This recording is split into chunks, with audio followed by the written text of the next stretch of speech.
मुजस्समा आज़ादी बाहर के फूलों की खुशबू में बसा हुआ था। सुबह का वक्त था और मुजस्समे के गिर्द दायरे में उगी घास पे सुर्ख, जर्द और सफ़ेद नेप्लियस खिले थे। फिजा में ताज़ा पके फूलों की रसीली महक थी। वो दोनों इस ठंडी मीठी हवा में साथ साथ चलती इस्तिकलाल स्ट्रीट की तरफ बढ़ रही थीं। दोनों ने स्याह कोट पहन रखे थे और बाजू में बाजू डाल रखा था। वो इतनी दफ़ा इस्तिकलाल स्ट्रीट आ चुकी थीं कि बहुत सी दुकानें तो इन्हें हिफ्स हो चुकी थीं। इसके बावजूद आज तक इस तवील तरीन गली के इख्तिताम तक नहीं पहुंच सकी थीं। इनके तमाम दोस्त डॉम फेलियोस कल ही अपने टूर पर निकल चुके थे। उन्होंने आज सारा दिन इस्तिकलाल स्ट्रीट में शॉपिंग करके कल सुबह बस कैपाडोकिया जाना था। आज वो खूब भाव ताव करके शॉपिंग करने का प्रोग्राम बनाकर आई थीं, क्योंकि वैसे भी पाकिस्तानी सियाहों के लिए तुर्क फौरन निर्ख कम कर देते थे। 7 दिन 7 शहर, कितना मज़ा आएगा ना। डीजे ने चश्म तसव्वुर से खूबसूरत तरक्की को देखते हुए आंखें बंद करके खोली। मज़ा तो छोटा लफ्ज़ है डीजे, मुझे तो खुद पे रिश्क आने लगा है। क्या ज़िंदगी इतनी हसीन भी हो सकती है। वो दोनों इस्तिकलाल स्ट्रीट में दाखिल हो गई थीं। वहाँ हमेशा की तरह रश था। दोनों तरफ में बने रेस्टोरेंट्स और दुकानों की रौनक अरूज पे थी। तुर्की का नक्शा हमारे पास है। हम रोज़ एक शहर जाएंगे, एक रात इधर कैंप करेंगे और फिर वहाँ से करीबी शहर की बस पकड़ के कर आगे चले जाएंगे। यूँ 7 दिन और कपाडोकिया में हॉट एयर बैलून की फ़्लाइट भी लेंगे। कितना मज़ा आएगा या जब हम बैलून की नौकरी में बैठे ऊपर फ़िज़ा में तैर रहे होंगे और पूरी तुर्की हमारे कदमों तले होगा। वो दोनों बहुत जोश और जज्बे से मंसूबे बनाते हुए आगे बढ़ रही थीं। एक तरफ बर्गिंग का बोर्ड जगमगा रहा था। डीजे ने गर्दन मोड़कर इसे देखा। सुनो हया, जहान को भी साथ चलने को कहें, इसका तो नाम भी मत लो। वो सीध में देखते हुए आगे चली गई।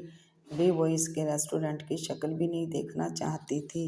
यार माफ़ कर दो ना, वो किसी और बात पे अपसेट होगा। मगर मैं इस बात पे अपसेट हूँ, कोई ज़रूरत नहीं है इससे मिलने की। वो इसे बाजू से ज़रा खींच कर आगे ले गई। मेरा मैगज़ीन सारा ट्रिप ख़राब कराएगा। टैबलेट ली थी मगर कोई फ़र्क ही नहीं पड़ा। डीजे को फिर से सर में दर्द होने लगा और मेरा गैर रजिस्टर्ड फ़ोन ख़राब कराएगा। इसने कोट की जेब से हाले का बंदा तुर्क फ़ोन निकाल कर मायूसी से इसे देखा। इसकी बैटरी जल्द ख़त्म हो जाती है। वहाँ दूसरे शहरों में पता नहीं क्या हालात हों। मैं अपने पाकिस्तानी फ़ोन को रजिस्टर करवा ही लेती हूँ। ठीक है, मगर पहले जूते देख लें। वो दोनों एक शूज़ स्टोर का दरवाज़ा धकेलते हुए अंदर दाखिल हुई। दरवाज़ा ज़रा भारी था, मुश्किल से खुला। हया चंबे से दरवाजे को देखते हुए आगे बढ़ गई। अजीब बात थी कि जिस अगली दुकान पे वो गईं, इसका दरवाज़ा भी ज़ोर से खुलता और धकेलने पे पीछे हुआ। आज इस्तिकलाल जदेसी के दरवाज़ों को क्या हुआ है। डीजे भी महसूस करके ज़रा हैरत से बोली। एबा की दुकान इस्तिकलाल स्ट्रीट में ज़रा आगे जाकर मिली। वो दोनों केठी चौखट तक आईं और लाशौरी तौर पर एकदम बहुत ज़ोर से दरवाजे को धक्का दिया। वो ग्लास डोर बेहद बारीक और नाजुक शीशे का बना था। वो गया उड़ता हुआ जाकर मुखालिफ सिमत में खड़े स्टैंड से टकराया और ज़ोरदार झनाके की आवाज़ आई। लोहे के स्टैंड का कोई हैक निकला हुआ था। इसकी ज़रब ज़ोर से लगी और दरवाजे के ऊपर से शीशे के टुकड़े छन छन करते फर्श पे आ गिरे। वो दोनों एकदम साकसी आधे टूटे दरवाजे को देख रही थीं। काउंटर के निचले दराज से कुछ निकालते सेल्समैन ने चौंक कर सर ऊंचा किया। टूटे दरवाजे को देखकर इसका मुंह पूरा खुल गया। आपने क्या कर दिया? इसने उंगली से दरवाजे की तरफ इशारा किया। डीजे का सख्ता पहले टूटा। वह हया के करीब खिसकी और होले से सरगोशी की। हया, इसने हमें दरवाज़ा तोड़ते नहीं देखा। बस ठीक है, हम मुकर जाते हैं। वो गला खंगालते खुद को नॉर्मल करते हुए आगे बढ़ी और अपना पाकिस्तानी फ़ोन इसकी तरफ बढ़ाया। फ़ोन रजिस्टर करवाना है, कापे कर दी मादाम। वो फ़ोन को देखे बिना अभी तक दरवाजे की जानिब इशारा करते हुए पूछ रहा था, मुझे फ़ोन रजिस्टर करवाना है। कापे कर दी। डीजे ये क्या बक रहा है। वो कोफ्त से डीजे की तरफ पलटी। इसे गालिबन इंग्लिश नहीं आती और ये दरवाजे के बारे में पूछ रहा है। देखो भाई। वो आगे आई और काउंटर पे कोहनी रखे बड़े एतमाद से बोली, हमने कोई दरवाज़ा नहीं तोड़ा और हमने तो तुम्हारा दरवाज़ा देखा ही नहीं था। बिल्कुल, हमने तो कभी ज़िंदगी में दरवाजे नहीं देखे। हमारे यहाँ घरों में दरवाजे होते ही नहीं हैं। लोग खिड़कियों से अंदर छलांगते हैं। मगर इनकी कोई बात इसकी समझ में नहीं आ रही थी। वो अब सदमे और दुख से सीने पे हाथ मारते दरवाजे को देखते हुए अल्लाह अल्लाह कहने लगा। तुर्क शदीद गम में यही करते थे। अच्छा, मेरा फ़ोन रजिस्टर कर दो। लड़का चंद लम्हे गमगीन और कीना परवर निगाहों से इसे देखता रहा, फिर हाथ आगे बढ़ाया। पासपोर्ट या पासपोर्ट। इन दोनों ने एक दूसरे को ज़रा तशवीश से देखा। ये पासपोर्ट सिर्फ फ़ोन के लिए मांग रहा है। नहीं, ये हमें अंदर करवाएगा। डीजे, इसे पासपोर्ट नहीं देना, वरना इसने इतना लंबा जुर्माना करवाना है कि हमारा ट्रिप कैंसिल हो जाएगा। पासपोर्ट नहीं है हमारे पास। डीजे ने हाथ हिलाकर ज़ोर से कहा। वह हया से चंद कदम पीछे थी। पासपोर्ट। इसने बाजू बढ़ाए, फिर से पासपोर्ट मांगा। कहा ना, नहीं है हमारे पास पासपोर्ट। हया झुंझलाते हुए अंदाज में कह रही थी, पासपोर्ट के बगैर रजिस्टर नहीं कर सकते। देखो, हम तुम्हें कुछ पैसे ऊपर दे देंगे। Ambulance, ambulance. वो अपनी धुन में कही जा रही थी जब लड़का एकदम घबरा कर चिल्ला उठा। इसने नासमझी से इसे देखा, फिर इसकी निगाहों के ताक़ुब में गर्दन मोड़ी। हया, हया। पीछे खड़ी खतीजा सर दोनों हाथों में थामे ऊंधी गिरती जा रही थी। इसकी आंखें बंद हो रही थीं और वो तकलीफ की शिद्दत से दबे दबे अंदाज में चिल्ला रही थी। लड़का भागकर काउंटर के पीछे से निकला। DJ, DJ. वो हेज़यानी अंदाज में चीखते हुए इसकी तरफ लपकी। इसकी ऐनक फिसलकर फर्श पे जा गिरी। तेज़ी से इसकी तरफ बढ़ते लड़के का जोगर इस पे आया। कड़च की आवाज़ आई और एक शीशा दो हिस्सों में बट गया। DJ, DJ. वो इस पे झुकी दीवाना वार इसे पुकार रही थी। डीजे की आंखें बंद हो रही थीं। सारी दुनिया अंधेरे में डूब रही थी।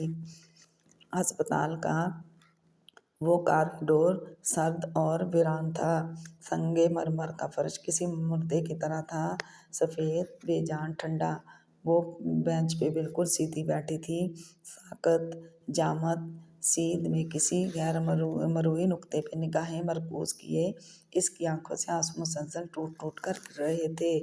जब से डीजे ऑपरेशन थिएटर में थी, वो यूं ही इधर बैठी थी। ऑन ड्यूटी डॉक्टर ने कुछ बताया था कि खतीजा के ब्रेन में बैरी एन्युरिज्म थी, एक फूली हुई एन्युरिज्म जो फट गई थी। सब ऑर्गेनाइज्ड हेमरेज। डॉक्टर ने कहा था कि बैरूनी एन्युरिज्म फटने वाले मरीजों में से इसी से 90% की मौत वाक़या हो जाती है। कम से कम भी 10% की उम्मीद थी और वो इसी 10% उम्मीद को थामे वहाँ बेंच पे बैठी थी। इसका ज़हन बिल्कुल मफलूज हो चुका था, जैसे भारी सील से सर को कुचल दिया गया हो। फिर भी इसने कहीं से हिम्मत मजतमा करके डीजे के घर वालों को पाकिस्तान फ़ोन कर दिया था। इसके बाप भाइयों की परेशानी, माँ के आंसू, वो कुछ नहीं समझ पा रही थी। इसके अब्बू तुर्की आने की कोशिश कर रहे हैं और इसका भाई जो फ्रांस में मुकीम था, वो भी रात तक पहुंच जाएगा। बस इसकी समझ में यही बात आई थी। बार बार कोई ना कोई से फ़ोन करता और वो हर बात के जवाब में भीगी आवाज़ से इतना ही कह पाती, मुझे नहीं पता। डॉक्टर बाहर नहीं आए। अब वो यूं ही निढाल सी बेंच पे बैठी थी, आंसू लड़ियों के सूरत में इसकी आंखों से गिर रहे थे। 10% की उम्मीद। इसने गोद में रखे मोबाइल को देखा, फिर उठाकर कपकपाते हाथों से पैगाम लिखने लगी। मैं टाक्सम फर्स्ट एड हॉस्पिटल में हूँ। डीजे को ब्रेन हेमरेज हुआ है, तुम फौरन आ जाओ। और जहान को भेज दिया। इनके दरमियान अगर कोई तलखी थी भी तो इसे याद नहीं थी।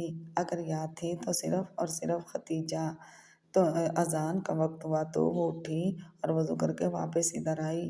कोट इसने वहीं बेंच पे छोड़ दिया था और अब नीली कमीज की आस्तीनें गीले बाजुओं पे नीचे कर रही थी। चेहरा, हाथ और माथे से बाल भी वैसे ही गीले थे। क्या जिंदगी इतनी जल्दी गुजर जाती है? इससे भी जल्दी गुजर जाती है। चंद रोज कबल की दो लड़कियों की गुफ्तगू से याद आई थी। वो सलाम फिर कर तशहीद की हालत में बैठी थी। इसका चेहरा मुकम्मल तौर पे भीगा हुआ था और ये वज़ू का पानी नहीं था। वो दोनों हथेलियां मिलाए इन्हें डबडबाई आंखों से देख रही थी। मेरे अल्लाह, वो बेआवाज़ रो रही थी। आपको पता है, डीजे मेरी बेस्ट फ्रेंड है, मेरी सबसे अच्छी दोस्त। इरम, ज़रा इन सबसे अच्छी दोस्त, आप इसे हमसे मत छीने। इसके माँ बाप, वो बूढ़े हैं, वो मर जाएंगे। आप हमें ऐसे मत आजमाएं। आप हमें डीजे वापस कर दें। मेरी 10% की उम्मीद को हारने मत दें। वह हथेलियों पे चेहरा झुकाए हुए होले लरज रही थी। शिफॉन का नीला दुपट्टा सर से फिसलकर गर्दन की पुष्ट तक जा गिरा था। मैं बहुत अकेली हूँ। मेरे पास अभी कोई नहीं है सिवाय आपके। मेरे पास बचाने के लिए कोई घंटी नहीं है, खटखटाने के लिए कोई दरवाज़ा नहीं है, बुलाने के लिए कोई जंजीर नहीं है। मेरी पहली उम्मीद भी आप हैं और आखिरी भी आप हैं। अगर आपने मेरी मदद ना की तो कोई मेरी मदद नहीं कर सकेगा। अगर आपने छीन लिया तो कोई दे नहीं सकेगा और अगर आप दे दें तो कोई रोक नहीं सकेगा। आप हमें डीजे की ज़िंदगी वापस लौटा दें। आप डीजे को ठीक कर दें। इसके दिल पे गिरता हर आंसू अंदर ही अंदर दाग लगा रहा था। जलता सुलगता हुआ दाग। इसका दिल हर पल जख्मी होता जा रहा था। अल्लाह ताला, मेरे पास कोई नहीं है जिससे मैं मांग सकूं और आपके अलावा कोई नहीं है जो मुझे कुछ दे सके। मेरी एक दुआ मान लें। मैं ज़िंदगी भर कुछ नहीं मांगूंगी, कभी कोई ख्वाहिश नहीं करूंगी। आप हमें डीजे की ज़िंदगी वापस लौटा दें। मैं हर वो काम करूंगी जो आपको राज़ी करे और राज़ी रखे। मैं आपको कभी नाराज़ नहीं करूंगी। आप डीजे को ठीक कर दें प्लीज़। वो हाथों में चेहरा छुपाकर फूट फूट कर रो रही थी। वो ज़िंदगी में कभी इतनी अकेली नहीं हुई थी जितनी आज थी। वो कभी इतनी बेबस, इतनी लाचार भी नहीं रही थी जितनी इस वक्त थी। कितने घंटे गुजरे, कितनी घड़ियां बीती, इसे कुछ याद नहीं था। बस अंधेरा छा रहा था जब इसने जहान को तेज तेज कदमों से चलते अपनी तरफ आते देखा। वो खिड़की भी नहीं थी, वो खड़ी भी नहीं हुई, बस बेंच पे बैठी गर्दन उठाए खाली खाली नज़रों से इसे देखे गई। तुमने मुझे पहले क्यों नहीं बताया? अब कैसी है वो? हुआ क्या था? वो फूली सांसों के दरमियान कहते हुए इसके साथ बैठा। वो इतना ही परेशान था जितनी वो बैरी बैरियोजियम फट गया था, जिसके नतीजे में सब ऑर्गेनाइड हेमरेज। इसे खुद जो समझ में आया था वो बताने लगी। बताकर वो फिर से दोनों हाथों से सर दिए रोने लगी। वो ठीक हो जाएगी, तुम ऐसे मत रो। तुमने कुछ खाया है? तुम मुझे ठीक नहीं लग रही, मैं कुछ लाता हूँ। फिर वो रुका नहीं, तेज़ी से उठकर चला गया। जब वापिस आया तो हाथ में सैंडविचेस का पैकेट और जूस की बोतल थी। कुछ खा लो। इसने सैंडविच निकालकर इसकी तरफ बढ़ाया। मुझसे नहीं खाया जाएगा। वो नफ़ी में सारी लाने लगी। इसी पर ऑपरेशन थिएटर के दरवाजे खुले। वो तड़प कर उठी। मैं देखता हूँ। इसे वहीं रुकने का कहकर वो आगे गया और बाहर आने वाले सर्जन से तुरंत में बात करने लगा। वो बेकरारी से खड़ी इन दोनों को बातें करते देखे गई। ओके ओके, सर हिलाकर बात ख़त्म करके वो वापस इसकी तरफ आया। क्या कह रहा था डॉक्टर? कैसी है डीजे? वह आराम से है, अभी इसे शिफ्ट कर देंगे, मगर तुम ठीक नहीं हो, इधर बैठो। इसे वापस बेंच पे बिठाकर इसने सैंडविच इसकी तरफ बढ़ाया। ये खाओ। ओ जहान, वो ठीक है, मेरी दुआ कबूल हो गई। इसने निढाल से अंदाज में सर दीवार से टिका दिया। कुछ खा लो हया। इसके इसरार पे इसने बामुश्किल आधा सैंडविच खाया और थोड़ा सा जूस पिया, फिर बोतल परे हटा दी। जहान, मेरी दुआ रद्द नहीं हुई, मैंने इतनी दुआ की थी। ये कैसे हो सकता है कि कोई इतनी दुआ करे और वो पूरी ना हो? वो खोए खोए अंदाज में दूर खलाओं में देखते हुए कह रही थी। हया, थोड़ा सा और खा लो, वरना तुम्हारी तबीयत बिगड़ जाएगी। नहीं, तुम्हें पता है, मैंने कभी इतने दिल से दुआ नहीं मांगी जितनी आज मांगी थी। फिर ये कैसे होता कि वो पूरी ना होती? इसकी आंखों से फिर से आंसू बहने लगे। वो खामोशी से इसे देखे गया। अब वो मज़ीद कुछ नहीं खाएगी, इसे अंदाज़ा हो चुका था। वो अब सामने दीवार को देखते हुए बहते आंसुओं के दरमियान कह रही थी, तुम्हें पता है, इंसान को कोई चीज़ नहीं हरा सकती जब तक कि वो खुद हार ना मान ले। और मैंने आज उम्मीद नहीं हारी थी जहान, मगर बाज़ दफ़ा किस्मत हरा दिया करती है। वो बहुत धीरे से बोला तो वो चौंकी। जहान इसे ही देख रहा था। एकदम इसका दिल डूबकर उभरा। जहान, आया, डीजे की डेथ हो गई है। कॉरिडोर का सन्नाटा यकदम से टूटा। पीछे कहीं किसी स्ट्रेचर के पहियों के चलने की आवाज़ें आई थीं। वो बिना पलक झपके जहान को देख रही थी। हाथ में पकड़ी टूटी ऐनक पे इसकी गिरफ्त सख्त हो गई थी। पसीने में भीगती हथेली से ऐनक के शीशे धुंध छाती जा रही थी। ठंडी गीली धुंध। मेरी फ्रेंड्स मुझे डीजे कहती हैं, लेकिन चूंकि आप मेरी फ्रेंड्स नहीं हैं, इसलिए मुझे खतीजा ही कहें। शाम की धुंधली सी चादर ने पूरे इस्तांबुल को अपनी लपेट में ले रखा था। दोपहर में खूब बारिश हुई थी और आसमान इतना खुलकर बरसा था कि लगता था सारी दुनिया बह जाएगी, सब डूब जाएगा। वो तब से इसी तरह फुप्पो के लाउंज के सोफे पे पाँव ऊपर करके बैठी, घुटनों पे सर रखे रोए जा रही थी। ऐਵੇਂ ही सामान गुम हो जाए, हमने हैंड कैरी में इतना बोझ नहीं उठाना। इसकी आंखों के सामने डीजे का आखिरी चेहरा जैसे सुप्त हो गया था। वो मंजर यूं हर जगह छाया था कि और कुछ नजर ही नहीं आ रहा था। बेचैन चेहरा, जैसे सारा खून निचड़ गया हो। बंद आंखें, स्ट्रेचर पे डाला बेहिस्सो हरकत वजूद। वो इस मंजर में मुकीद हो गई थी। ऐਵੇਂ ही बर्फ ना पड़े, खुद तो बर्फबारी देख देख कर उकता चुके हैं, हमें तो देखने दें। इसी रात डीजे का भाई पहुंच गया था और वो 2 दिन तक क्लीयरेंस मिल गई थी। आज दोपहर वो इसकी मैयत लेकर पाकिस्तान रवाना हो गए थे। तब इसे जहान और फूफो अपने साथ ले आए थे। वो इस वक्त से यूं ही बैठी थी, ना खाती थी, ना कोई बात करती थी, बस रोए चली जा रही थी। इसका गम बहुत बड़ा था। सामने वाले कमरे में बड़े हैंडसम से लड़के रहते हैं, मैंने इन्हें कमरे में जाते देखा है। सारे दिन में अगर इसने कोई बात की भी तो ये ही थी कि मुझे पाकिस्तान जाना है, मेरी सीट बुक करवा दें, मैंने इधर नहीं रहना। किचन में जहान और फूफो खड़े यही बात कर रहे थे। इनकी दबी दबी आवाज़ें इस तक पहुंच रही थीं, मगर वो नहीं सुन रही थी। इसकी दिलचस्पी हर शय से ख़त्म हो गई थी। मगर मैं कैसे जा सकता हूँ इसके साथ, और वो अकेली कैसे जा सकती है? इसे कल से बुखार है, हालत देखी है तुमने इसकी। मैं इसे अकेला भेजूँ तो अपने भाई को क्या मुंह दिखाऊंगी? मगर मम्मी, आपको अब्बा का पता है ना, इन्हें इल्म हुआ तो इन्हें ये बताएंगे कि तुम अनकरा तक गए हो। मगर मम्मी, मेरा जाना ज़रूरी तो। जहान सिकंदर, जो मैंने कहा वो तुमने सुन लिया। तुम कल सुबह की फ़्लाइट से हया के साथ जा रहे हो। वो इसी तरह घुटनों में सर दिए रो रही थी और इर्द गिर्द क्या हो रहा है इसे नहीं पता था। इसका दिल ऐसे बुरी तरह टूटा था कि हर शय से दिलचस्पी ख़त्म हो चुकी थी।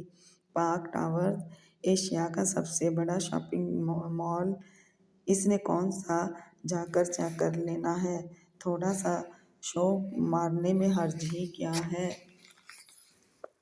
जब फूफो ने आकर ये बताया कि जहान इसके जाएगा, चाहे जितने दिन भी लगें, तो भी इसने कोई जवाब नहीं दिया था।